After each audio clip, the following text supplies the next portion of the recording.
अच्छा, पुनर्जन्म जब हम बोलते हैं तो हम सिर्फ पिछला जन्म सोचते हैं, लेकिन आपने कहा कि भाई किसी जन्म में जाके उन चंद लोगों के कर्म ऐसे थे कि उनको इस जन्म में ये भोगना था, बाकी जो लोग थे उनका किसी और जन्म में कुछ ऐसा, यानी कि जो हिसाब किताब है वो ऐसा नहीं कि सिर्फ पिछले जन्म का ऐसा होगा, जी वो किसी भी जन्म का हो सकता है। डेफिनेटली, क्योंकि ये यात्रा आत्मा की बार बार होती रहती है।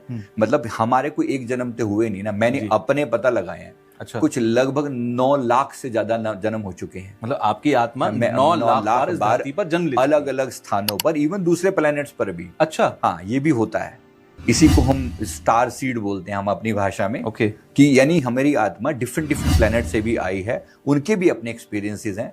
इसके अलावा इस जीवन में भी यहाँ पर धरती के भी बहुत सारे एक्सपीरियंस है। इसमें मैंने अलग अलग तरह के रोल भी प्ले करके देखे हैं। वो सारे मैंने अपनी यात्रा देखी, मैंने और लोगों की क्या क्या दिखा आपको अपनी यात्रा में?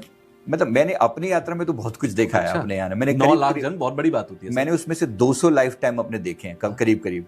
उसमें अलग अलग यात्राएं मैंने डिफरेंट डिफरेंट टाइप में देखी। हर जन्म में, क्योंकि आपने अपना देखा है, औरों का भी देखा होगा, हर जन्म में इंसान ही होता है या किसी जन्म में मैं, क्योंकि 84 लाख योनि की बात बिल्कुल बिल्कुल, तो किसी जन्म में मैं कुत्ता था, किसी जन्म में मैं हाथी था, किसी जन्म में मैं शेर था। यस, ये भी होता है, डेफिनेटली होता है।